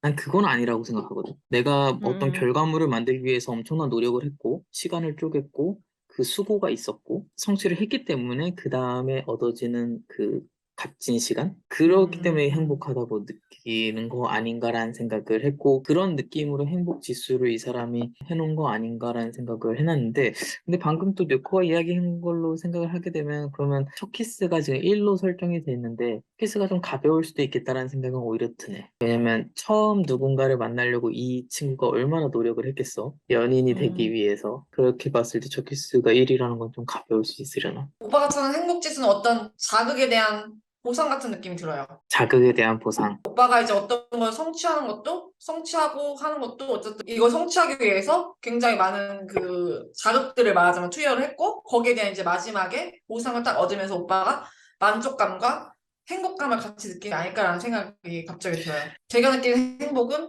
그런 과정도 있지만, 과연 내가 똑같은 시간에 일어나서 똑같이 회사를 가고 아무 일 없이 회사를 퇴근하고 돌아와서 밥 먹고 다시 누워서 자고 이런 일상이 사람들은 지루하다고 얘기하는데 행복이라 봐야 한다고 이제 법륜 스님은 얘기했거든요. 이렇게 음, 똑같이 이게 안정이 된 상태가 행복이라 마찬가지다. 그런 거에서 따지면 결국 무스타파가 아까 얘기한 웅장하지 않은 행복도 행복인 거고 근데 과연 그 행복이 이 멋진 신세계에서 이기적으로 만들었을 때 그게 옳은 건가라는 생각을 저는 했거든요. 그러니까 이 모든 과정이 삶 속에 들어가고 이 과정 자체가 행복이 아닐까. 그리고 이 과정을 내가 느끼면서 하고자 하는 그 노력 있잖아요. 안정적인 상태로 내가 만들려고 마음도 비우고 뭐 누군가가 날 싫어해도 뭐 날 뭐 좋아하는 사람들도 많고 뭐 이런 책을 막 읽잖아요. 막 우리가 막 뭐 남을 뭐 어떻게 싫어하는 방법 뭐 이런 거 뭐 남에게 화를 잘 내는 방법 뭐 이런 거 그런 과정을 통해서 안정적인 상태를 만들어가는 그 모든 것이 다 행복 아닐까라는 생각을 혼자 해봤는데 잘 모르겠어요. 음. 근데 지금 이 말은 방금 이야기했었던 하루하루가 평탄하고 안정한 삶의 전제는 불안정이 있을 때 난 안정하다고 생각이 들어. 그러니까요. 그게 대비가 되지 않는다면은 이 사람은 지금 자기의 삶이 안정한지도 모르지 않을까라는 생각이 들고 지금 멋진 신세계에서 다루는 삶은 난 그 불안정을 이 사람들이 모른다라는 게 정말 행복할까?의 의문이 음, 드는 거고 지금 우리의 현실 세계에서는 그 불안정이 있기 때문에 안정한 삶이 나는 행복해질 수 있다라고 생각을 해. 그러니까 예를 들어서 내일 아침에 밖에 나가서 화단을 봐. 그치, 따뜻한 햇볕이 있어. 행복하지. 그게 음, 방금 이야기했었던 그 행복 지표로 봤을 때는 별거 아닐 수도 있지만 행복하단 말이야. 왜 행복할까는 매일 아침 출근을 했어가지고 매일 아침 정신없이 출퇴근길을 막 헤맸다면 이제는 출퇴근을 안 해도 되니까 그 시간에 여유 있게 커피 한 잔 들고 밖에 나가서 행복하게 꽃을 바라보는 거. 난 이거는 출퇴근을 해봤기 때문에 이게 행복하다고 음, 난 느낄 것 같아. 약간 맞아요. 그런 느낌? 상대적이라는 거야, 그러면? 상대적, 상대적 나는 상대적이야. 그쵸, 행복은. 그쵸.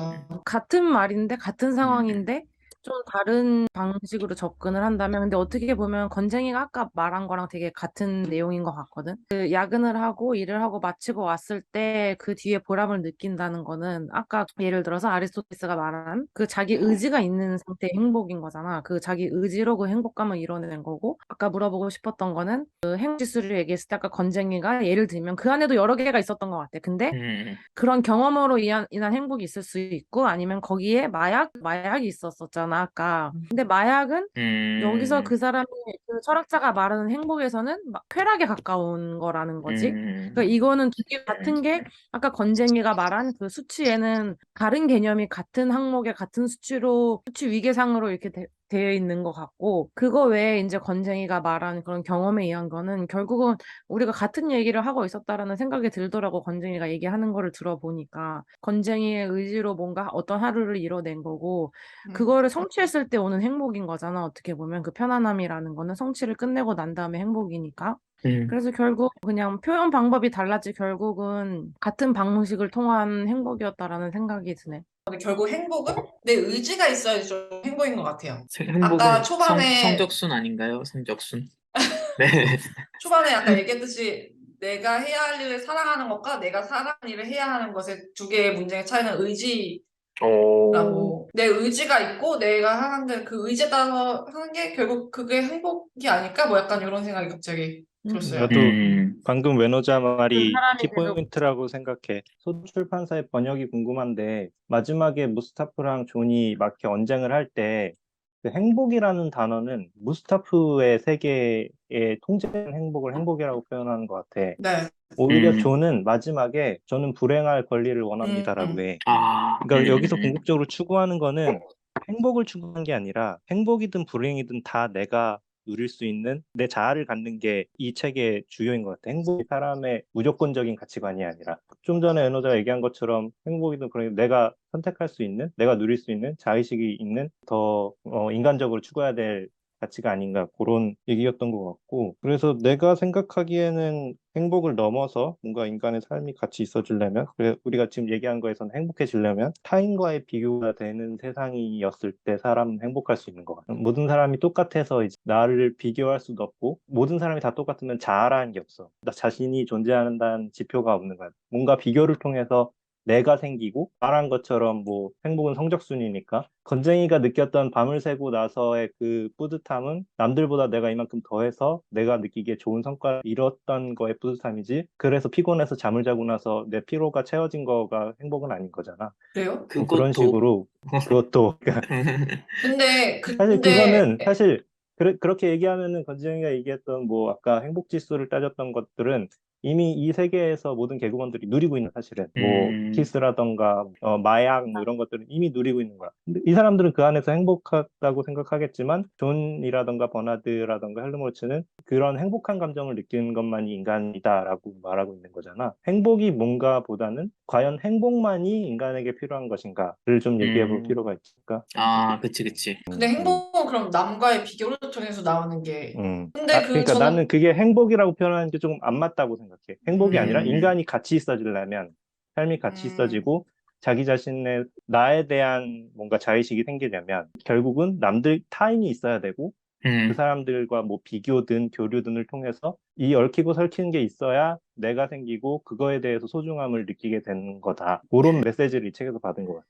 방금 이 음. 선택에 대한 이야기가 나와가지고 하나 이야기를 하면은 내가 읽은 책에서는 머리글에 31페이지에 그런 말이 나오거든. 인간은 선택을 하면 그에 대한 대가를 지불해야 한다. 난 이 음, 말을 읽고 맞아. 이 책의 완전 핵심 문장 아닌가라는 생각이 들었고, 잔디 아빠가 이야기했었던 부분, 그 인간과 인간이 만나는 거, 그 관계를 유지한다는 거, 유지를 하면서 거기서부터 이제 행복이 발생한다는 그 이야기에 대해서는 감상평에다가 적어놓은 건 그 말이었어. 이제 아리스토텔레스가 그런 이야기를 하지. 인간은 사회적 동물이다. 지금 이 멋진 신세계에서는 이 사회적 동물, 유대감을 형성하지 않는 사회이기 때문에 여기서는 난 인간성이 없다라고 보거든. 그리고 우리의 사회에서는 인간성이 이 사회적 유대를 이어나가는 삶이기 때문에 거기에서는 당연히 사람들의 각자의 서사가 있는 거고, 이제 거기서 나타나는 비교, 대조, 그런 것들로 인해서 행복감을 우리들이 누릴 수 있는 거 아닌가라는 생각을 하게 됐어. 어떻게 보면은 그런 사람들과의 비교가 되게 안 좋은 영향을 미칠 때도 많지만 반대로 그것을 통해서 우리가 또 행복감을 느끼기도 하지 않나라는 생각이 들고, 그러잖아. 신이 사단을 만든 이유는 사단의 악의적인 표현들을 통해서 우리가 행복감을 느낄 수 있는 대비를 주기 위해서 이제 사단을 만들었다라는 이야기도 있듯이 뭐 그런 거 아닌가라는 생각을 좀 하게 되네.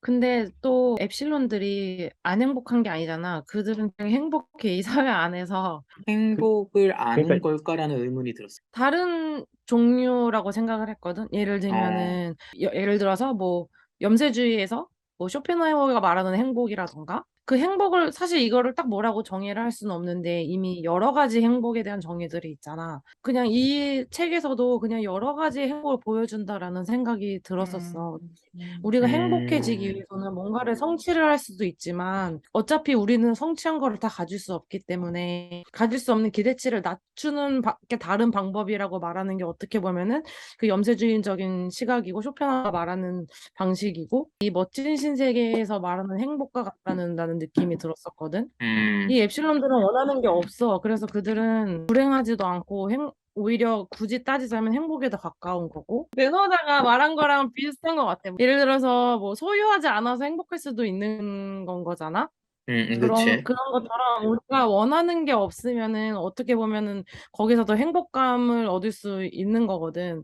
그게 이 사회에서 말하는 것 같아. 그냥 그 쇼펜하우어가 말하는 그런 개념이 그 멋진 신세계에서 말하는 행복인가 하는 그런 생각이 들기도 했었어, 나는. 행복에 대한 기준이 다른 걸 가지고 존이 말하는 것과 이름? 아, 무스타파? 무스타파 몬드? 무스타프 몬드. 그게 그런 다른 관점을 가지고 대립을 하고 있구나라는 생각이 음. 들더라고.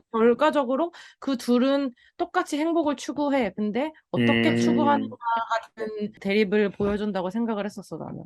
근데 무스타파는 그 음. 행복을 알고 있지만 자기가 통제자로서 포기한 거고. 밑에, 밑에 있는 사람, 이제 본인은 포기를 하고 밑에 있는 사람들한테는 그 행복권을 주지 않은 거 아닌가라는 생각을 했었는데. 저는 무스타파 몬드가 그 행복을 내가 이거를 과학자로서 계속 파고들 권리를 포기하면서 사회를 위해 희생한다는 거잖아요. 그게 무스타파의 행복인 거죠. 무스타파의 행복이라기보다는 구성원들, 그 구성원들 행복감을 충족시켜주면은 정말 뭐 쿠데타가 일어나든 혁명이 맞아. 일어나든 그들이 원하는 걸 쟁취하려고 하는 거잖아.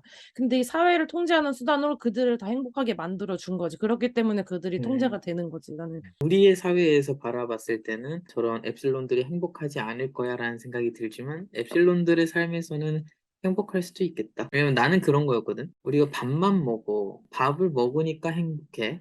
하지만 밥이 맛있진 않잖아. 더 맛있는 음식들이 있잖아. 더 맛있는 음식들을 주지 않고 밥만 계속 줘서 밥을 먹는 걸로 행복감을 느끼는 그 정도의 삶이 엡실론의 삶 아닌가라는 생각이 들었거든. 무스타파는 음, 밥 이외에 더 맛있는 음식을 제공해주진 않았지. 그러니까 행복의 수치가 상당히 낮았던 거 아닌가라는 생각이 들었어. 이 통제되는 삶. 그들은 이미 행복하다고 표현이 되어 있는 것 같고, 그치, 그 밥은 높은 먹으니까. 계급을 그들은 원하지 않아. 그리고 음, 그 높은 계급에 있는 사람들을 오히려 불행하다고 생각을 하잖아. 더 많은 음. 것들을 해야 되고, 더 힘든 일을 해야 그치. 되고, 자기들은 이런 노동이 자기들이 더 행복하게 사는 방법이라고 생각을 하고, 오히려 심지어 다른 계급에 있는 사람을 한심하게까지 보기도 하잖아. 그래서 그렇게 다 통제가 되고 그 통제를 할 수 있는 기본 조건이 그들의 행복감을 충족해 줬기 때문이라고 생각이 들었던 것 같아요. 지금 원문에서 그 여기서 행복이라는 단어를 어떻게 표현할지가 좀 궁금하긴 한데 한글로 번역된 두 회사의 그 책에서 행복이라는 거는 분명히 세계 사람들한테 강제적으로 이렇게 제공된 행복을 말하는 것 같아요. 인간의 가치라든가 뭐 이런 게 아니고 더 중요한 그 이상의 상위 가치가 아니라 이게 제공된, 통제된 안락한 뭔가 긍정적인 생각 이런 것들을 행복이라고 해놓은 것 같아. 근데 이 얘기를 들으면서 이 모두가 말하는 그 입실론 계급이나 뭐 무스타파 몬드 계급이나 뭐 이런 군상들은 다 지금에도 존재하는 것 같아요. 지금 딱 그렇지, 그 그렇지. 질문 하려고 했었는데 나 이 책 읽으면서 지금의 삶이랑 별반 다른 거 없는데? 라는 생각 음, 많이 들었거든, 솔직히. 그러니까, 여기도 그게 사실 소름 뭐 끼치는 거지. 그치. 통제받으면서 안락한 삶을 주어지는 그런 것들을 원하는 사람들도 많고 그게 나쁘다고 저는 생각하지 않거든요. 그거를 대변해 주는 게 사실 여기서는 버나드랑 린다잖아. 음, 버나드는 사고로 일어난 자기의 결핍 때문에 열등감을 느껴서 이 사회에 음, 이런 시스템에 반감을 느꼈는데 그게 해결되면서 다시 여기에 속하고 싶어 했잖아. 음, 린다도 사고에 의해서 이 세계에서 배척됐었는데 한평생 다시 거기로 돌아가기를 원하다가 결국 돌아와서는 그걸 완전히 만끽하다가 이제 음, 부작용으로 죽게 되고 그리고 심지어 이런 내용들이 거기도 있어. 매트릭스에서도 빨간 네, 양인가 파란 양을 먹고 세계에 왔다가 다시 거기에 이제 돌아간. 약간 실망해서 음, 그 주인공들을 배신하고 다시 원래 매트릭스로 돌아갔다고 하는 사람이 나오잖아. 맞아, 그러니까 맞아. 이런 걸로 봤을 때 행복의 가치는 분명히 축소된 의미에서 어떤 사람한테는 그게 가장 행복일 수도 있는 거고 사실 그러네. 그거를 모든 게 배제된 삶을 살아보지 못한 우리는 이게 어떻게 사람의 삶이야라고 말하는 거고 그 차이 아닐까? 진짜 이 소설이 진짜 놀라운 거는 뭔가 이런 세계관을 만들어 놓고 사실 드라마가 엄청 극적이고 막 드라마틱하고 이러진 않잖아. 맞아. 이 세계를 여기 등장하는 인물들의 각각의 시선에서 굉장히 다채롭게 속속들이 표현을 해준 것 같아. 모든 걸 알고도 뭔가 통제하는 사람도 있고, 어떤 사람도 결핍에 의해서 그 시스템의 허점을 알게 된 사람도 있고, 다 갖고 있지만 깨어난 지식으로 이렇게 뭔가 각성하는 사람도 있고, 아니면 계속 순응하려는 사람도 있고, 인물들의 각각의 위치와 성격이나 생각을 통해서 이 세계를 설명하려 했다는 그 시도가 되게 신선하고, 그 시대에 쓰여진 소설이 맞나 싶을 정도로 되게 재밌게 잘 읽은 것 같아. 그니까 맞아요. 진짜 명작이야, 명작. 마지막에 음. 그 야마린 선생 존이 죽는 모습을 표현할 때, 와, 맞아요. 나 진짜 소름 돋았어. 음, 여기서 음. 그런 표현이 있잖아. 대답이 없었다. 라고 하면서 그들은 문을 밀고 덧문을 닫아 놓아 어두컴컴한 안으로 걸어 들어갔다. 천천히, 아주 천천히, 느긋한 두 개의 나침반 바늘처럼 두 발은 전혀 서두르지 않고 오른쪽으로 돌면서 북쪽, 북동쪽, 동쪽, 남동쪽, 서쪽을 가리켰다. 이렇게 흔들리고 있는 모습을 이야기하는 거잖아. 맞아요. 몸이. 음, 그러니까 사람이 죽은 곳을 이렇게 표현한다는 게 진짜 음, 글을 잘 썼다라는 생각이 음, 들었고, 건축을 하다 보니까 어떤 글이더라도 배경에 대한 요소들을 설명해 줬을 때 그게 머릿속으로 좀 이렇게 상상이 되잖아. 되게 묘사를 잘 해놔가지고 너무 재밌게 읽었던 책이었던 것 같아. 70년 전의 공상과학 소설이 굉장히 그 세계의 공포를 불러온 사상을 어떻게 보면 좀 예측했다는 것도 굉장히 놀랐고,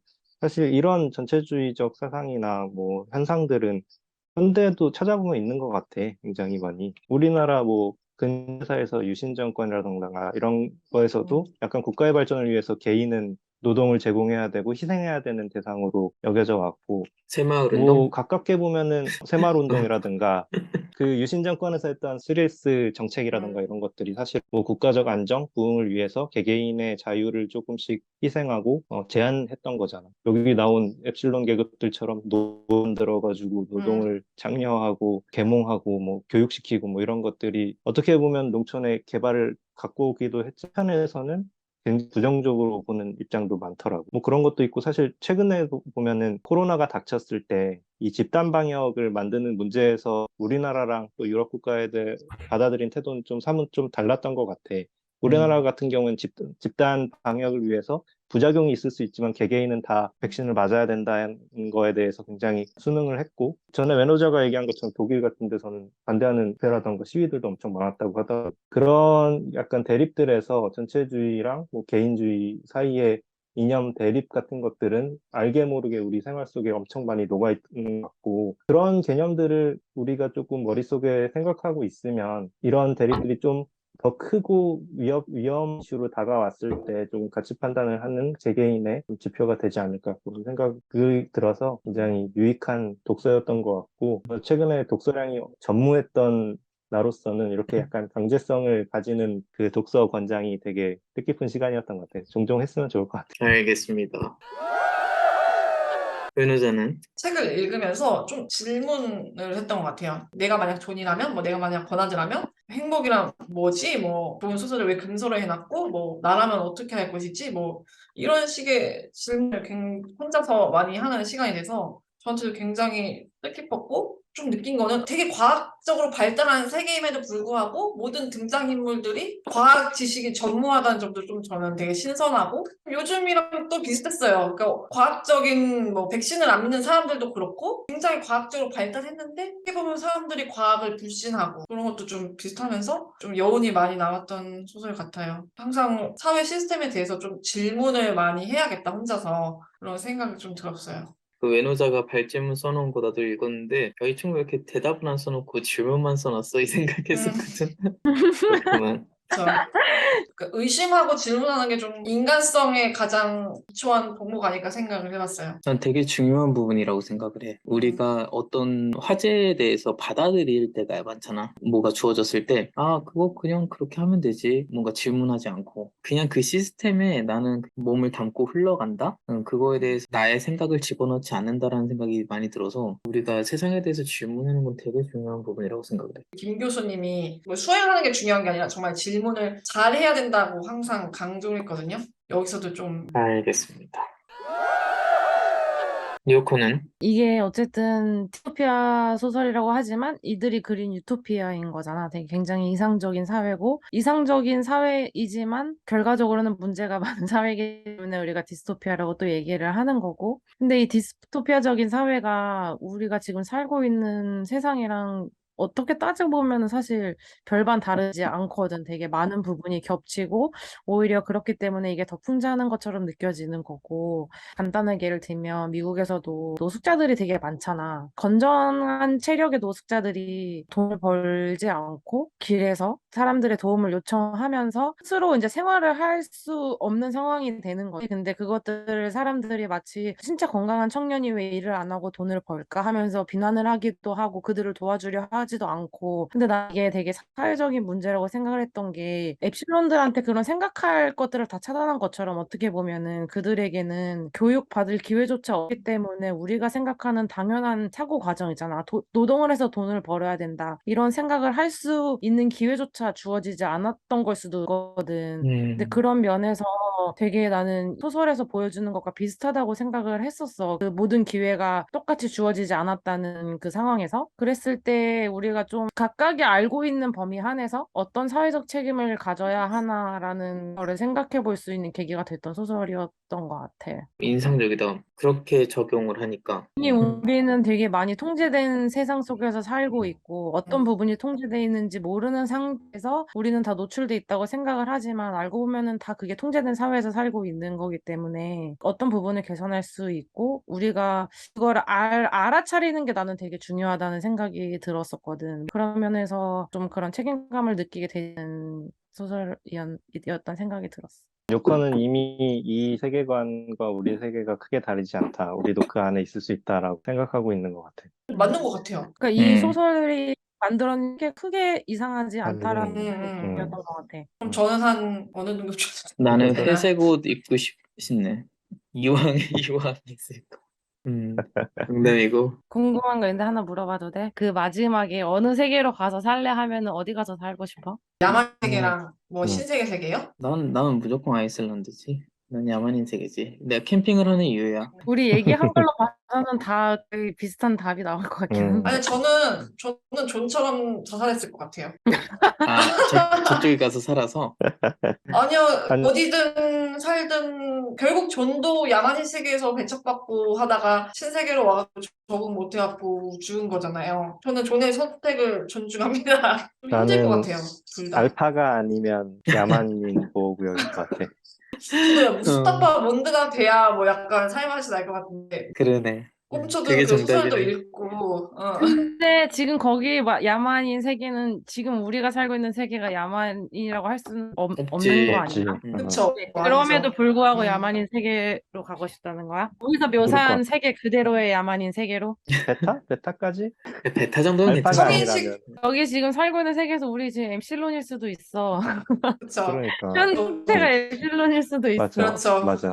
이런 생각하는 줄로. 이런 생각하는 엡실론. 그러네. 결국은 네. 현실에서 도피하고 싶다는 거네. 나 할 얘기 있었는데 빼먹었네. 지금 한국이 아파트 중심 주거 문화도 전체주의에 의한 농간이다를 말하고 싶었는데, 그러네. 아, 이거 빼먹었네. 아쉽다. 모두들 지금 구독자분들 다 멋진 신세계 한 번씩 읽어보시면 되게 좋을 것 같고요. 추가로 그 얘기를 안 할 수가 없을 것 같아요. 저희가 구독자 500명이 돼가지고 한번 라이브를 했었거든요. 그때 라이브 때 참가해주신 분들 계시죠. 너무나도 감사드렸고 오신 분들이 여러 가지 질문들을 해주셔가지고 나한테는 재밌는 시간이 될 수 있었고 마지막에 남으신 분이랑은 따로 줌으로 또 이야기를 좀 했었어. 학생분이셨는데 건축에 대한 열정이 되게 많으셔가지고 오랜만에 이렇게 후배 만나서 이야기하는 느낌이 들어가지고 되게 기분 좋은 시간이었네. 그래서 생각이 들었는데 지금 구독자가 이렇게 조금씩 올라가고 있는데 지금부터 1000이 되기 전까지 매번 그 100단위 때는 라이브를 한번 키려고 600, 700, 800, 900, 1000 뭐 실무 이야기라든지 학교 이야기 아니면 뭐 여행 이야기라든지 좀 자유로운 이야기들을 구독자분들이랑 나누면 되게 좋은 시간이 될 것 같다는 생각이 들었고 라이브를 키기 전에는 항상 공지를 할 테니까 지금 우리 패널들 중에서도 시간 되는 분들은 참여해주면 좋을 것 같습니다. 네, 그러면은 오늘은 온상공론 멋진 신세계는 여기서 좀 마무리를 해보도록 하겠습니다. 지금까지 건쟁이 단디 아빠. 외노자. 료커였습니다. 다음 시간에 만나요. 안녕. 안녕. 수고하셨습니다. 수고하셨습니다.